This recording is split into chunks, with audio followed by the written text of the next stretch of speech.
اللہ جل وعلا کی حمد و ثنا کے بعد حضور سراپہ نور شافی یوم النشور ہم سب کے دلوں کے سرور صلی اللہ علیہ وآلہ وسلم کے دربار گہوار میں نذرانہ درود و سلام پیش کرنے کے بعد قابل عزت تکریم قبلہ امام صاحب اور سامعین گرامی قدر، میں اور آپ آج سید الشہداء راکب دوش مصطفیٰ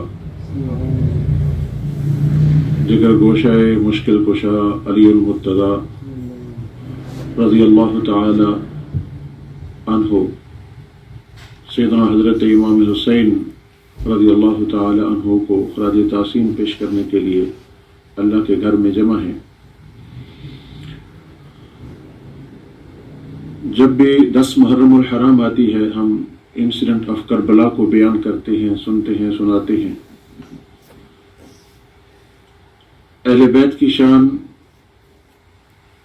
ہم in the light of the Quran and Hadith بھی بیان کر سکتے ہیں، سن سکتے ہیں، اور ان کا حسب بھی اور ان کا کردار بھی، ان کی اخلاقیات بھی، ان کی شہادت بھی۔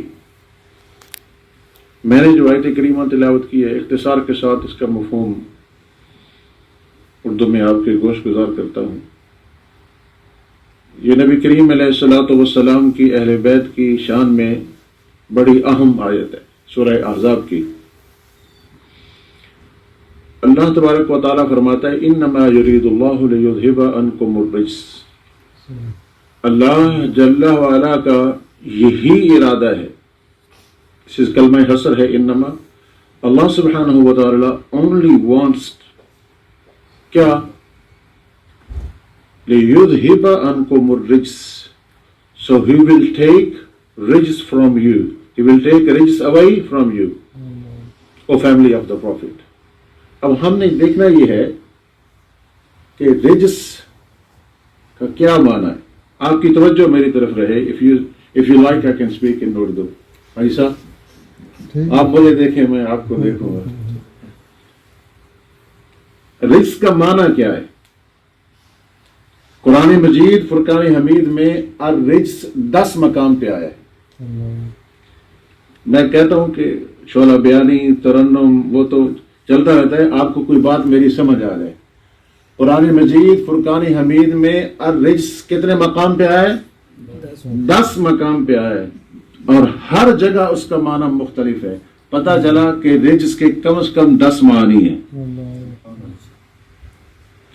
رجس کا ایک معنی کفر ہے، رجس کا ایک معنی نفاق ہے، رجس کا ایک معنی پلیتی ہے۔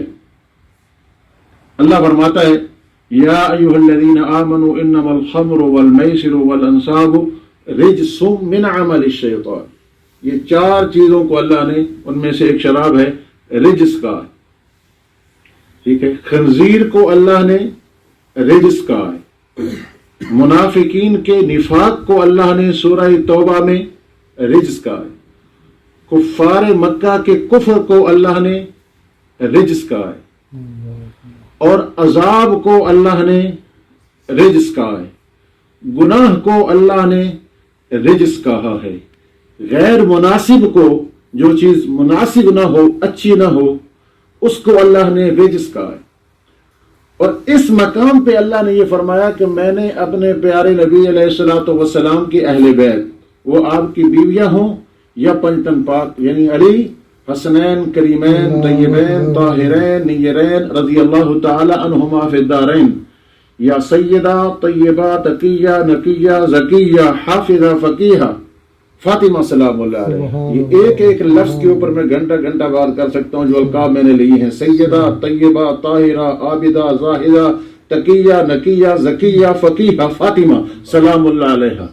ایک ایک لقب جو ہے نا آپ کا، اس کے اوپر قرآن کی آیت بھی ہے اور حدیث بھی ہے۔ سیدہ کیوں کہا، طیبہ کیوں کہا، عابدہ کیوں کہا، زاہدہ کیوں کہا، نقیہ کیوں کہا، زکیہ کیوں کہا، فقیہہ کیوں کہا، حافظہ کیوں کہا، اور فاطمہ سب سے بڑی بات۔ اللہ اکبر، آپ کا نام اسم بمسمى۔ حضور نے فرمایا میں نے اپنی بیٹی کا نام رکھا ہے فاطمہ۔ فاطمہ کا معنی ہوتا ہے جو جہنم سے بہت دور ہو بلکہ جہنم کی آگ کو بجھا دے. میری بیٹی بھی جہنم سے دور ہے اور میری بیٹی کی اولاد بھی جہنم سے دور ہے. جو میری بیٹی اور اس کی اولاد سے محبت کرے وہ بھی جہنم سے دور ہے. نعرہ تکبیر، نعرہ رسالت، نعرہ حیدری.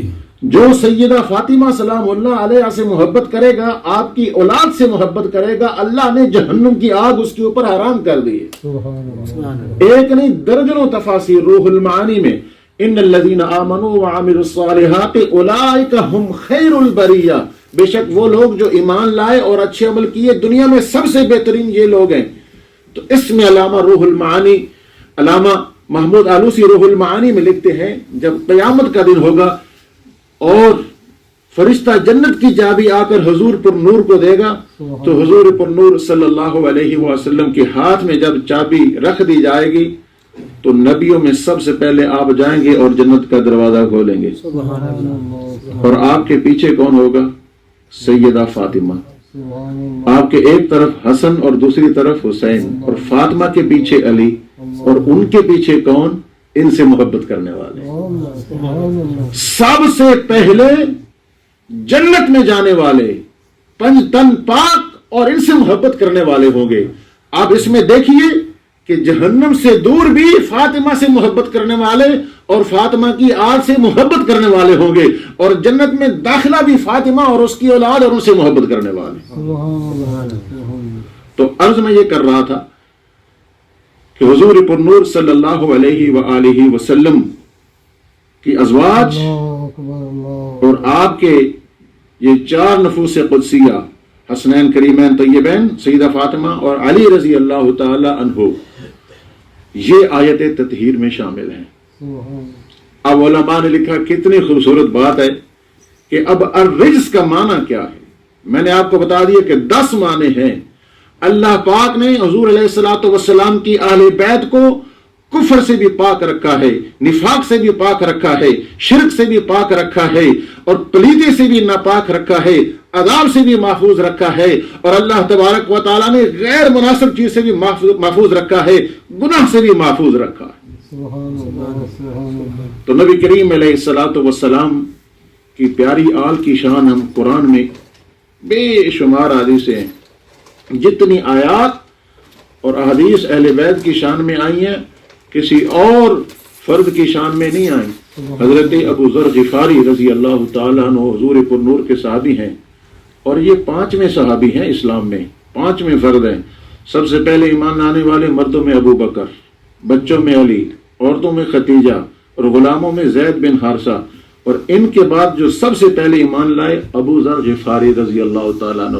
حضور پر نور فرمایا کہ میرے ابو ذر کی زبان پہ کبھی جھوٹ نہیں آتا، یہ سچ بولتا ہے، بلکہ اگر کوئی ایسا واقعہ ہو جائے نا جو ابو ذر کی زبان سے نکل جائے اللہ اس کو سچ کر دیتا. اور حضور نے فرمایا میرے 4 صحابی ایسے ہیں اللہ نے مجھے جبرائیل بھیج کے کہہ کے بتایا کہ میں ان سے محبت کرتا ہوں. اس میں ایک علی ہیں، ایک ابو ذر غفاری ہیں، ایک سلمان فارسی ہیں، اور ایک حضرت مقداد ہیں. اللہ ان سے محبت کرتا ہے، یہ اللہ سے محبت کرتا ہے. اور ملا علی قاری شرح مرقات میں لکھتے ہیں کہ یہ حدیث بڑی صحیح ہے کہ اس کو روایت کرنے والا وہ ہے جس کے حضور نے فرمایا کہ یہ سچا صحابی ہے. آپ بیت اللہ شریف میں گئے، بیت اللہ شریف کی جو دیوار ہے کعبہ شریف، جو دروازہ ہے ڈور، اس کو پکڑ لیا. اب آپ کے سامنے ایک بات میں کہوں، آپ کا امام ہوں، آپ کہیں گے ہمارا امام ہے، حافظ بھی ہے، قاری بھی ہے، عالم بھی ہے. چلو 100% نہیں تو 99% میں جو بات کروں گا آپ مان ہی لیں گے. لیکن اگر میں بیت اللہ شریف چلا جاؤں اور بیت اللہ شریف کا دروازہ پکڑ لوں اور پھر آپ کو ایک بات کہوں، آپ نہیں مانیں گے. حضرت ابو ذر غفاری رضی اللہ تعالیٰ عنہ 5ویں صحابی، اور حضور پر نور کی صحیح حدیث ہے کہ یہ سچ ان کی زبان پہ اللہ نے جاری کر دیا ہے. بیت اللہ کی دیوار کو پکڑ کے کہتے ہیں لوگوں جو مجھے جانتے ہو تو جانتے ہو، اگر نہیں جانتے تو میں اپنا تعارف کرواتا ہوں، میں ابو ذر غفاری ہوں. میں نے نبی پاک علیہ الصلوۃ والسلام سے سنا ان مثل اہل بیتی، میری اہل بیت کی مثال مثل سفینۃ نوح علیہ السلام کی کشتی کی طرح ہے. من رکب نجا، جو اس میں سوار ہو گیا، اس میں داخل ہو گیا، وہ نجات پا گیا، جو اس میں داخل نہ ہوا ہلاکا، وہ ہلاک ہو گیا۔ تو ہمیں اہل بیت کی شان کو پکڑے رکھنا ہے، اور نبی کریم علیہ الصلوۃ والسلام کے اصحاب جو ہیں وہ ستاروں کی مانند ہیں۔ بے شمار حدیثیں ہیں مولا کائنات کی شان میں۔ دل یہ کرتا ہے کہ محرم الحرام کے 10 دنوں میں آئے دن مسجد میں درس ہو، اور آپ ساری احادیث ہمیں من گھڑت واقعات یہ ہوا وہ ہوا بیان کرنے کی کوئی ضرورت نہیں، کیونکہ قرآن اور مصطفیٰ کا فرمان اہل بیت کی شان کو بیان کرتا ہے۔ دعا ہے اللہ تبارک و تعالیٰ اب سب کی حاضری کو قبول فرمائے۔ علامہ صاحب نے بیان کیا، اللہ اسے قبول فرمائے، اس مسجد کو آباد رکھے۔ جب میں آیا تھا 2001 میں، تو اس مسجد میں آخر تک بندے ہوتے تھے۔ اب 21 ایئرز میں بے شک مسجدیں 7 اور بنی ہیں، اس میں کوئی ڈاؤٹ نہیں ہے۔ مدینہ مسجد 7 ہے، اس وقت نہیں تھی، بشیر مسجد نہیں تھی، الحیات نہیں تھی، اور بھی بہت ساری نہیں تھیں، لیکن 21 ایئرز میں جو بچہ جو آیا تھا، جو اس وقت میں آیا تھا، جو پیدا ہوا تھا، ابھی وہ 21 ایئرز کا ہے۔ تو اب ہماری مسجد میں، کل مدینہ مسجد میں پروگرام تھا، وہاں پر بھی اسی طرح کی صورتحال تھی، اور یہاں پر بھی یہی صورتحال ہے۔ تو ہمیں سب کو، میرے سمیت، اس میں میرا بھی فالٹ ہے، آپ کا بھی فالٹ ہے، ائمہ کا بھی فالٹ ہے، ہم سب کو مل کے کوشش اور کاوش کرنی چاہیے کہ ہمارے پروگرام ایسے نہیں ہونے چاہیے۔ اللہ تعالی ہم سب کو توفیق دے۔ یہ مسجدیں اگر ہم آج نہیں بتائیں گے اہل بیت کون ہے، اپنا عقیدہ نہیں بتائیں گے، اصحاب رسول کے بارے میں نہیں بتائیں گے، قرآن کے بارے میں نہیں بتائیں گے، ماں باپ کے بارے میں نہیں بتائیں گے، تو کل پھر ہمارے بچوں کی حالت کیا ہوگی؟ تو وہی مسٹ ٹرائی، ہمیں کوشش کرنی چاہیے۔ اسی طرح یہ جو تہوار آتے ہیں، کوشش اور اسٹرگل سے ہی، من جدہ وجدہ، محنت سے ہی آہستہ آہستہ قطرے قطرے سے دریا بنتا ہے۔ تو ہمیں کوشش کرنی چاہیے کہ ہم کریں، زیادہ سے زیادہ ایڈورٹائزمنٹ کریں، پیغام دیں، کال کریں، خود آئیں، بچوں کو لے کر آئیں۔ کچھ لوگوں کی مجبوری ہے، آئی انڈرسٹینڈ دیٹ، کہ میں خود بھی الوائڈ کام کرتا ہوں، ونٹر میں جب آتا ہوں تو 7 بجے ساری نمازیں ہو جاتی ہیں۔ اس طرح اور بہت سارے لوگ ہوں گے یقیناً جو کام کرتے ہیں، لیکن اس کے باوجود بھی ہم کر سکتے ہیں، پری پلان کر سکتے ہیں۔ سب کو دعوت دیں، بلائیں۔ اللہ تعالیٰ اس مسجد کو آباد فرمائے، اور ہماری تمام مساجد کو اللہ آباد فرمائے۔ اللہ تعالیٰ امام صاحب کے علم میں، عمل میں برکتیں عطا فرمائے۔ جو اس گھر کی صفائی کرتے ہیں، اس کی خدمت کرتے ہیں، ڈونیشن کرتے ہیں، اللہ ان کے گھروں کو آباد فرمائے۔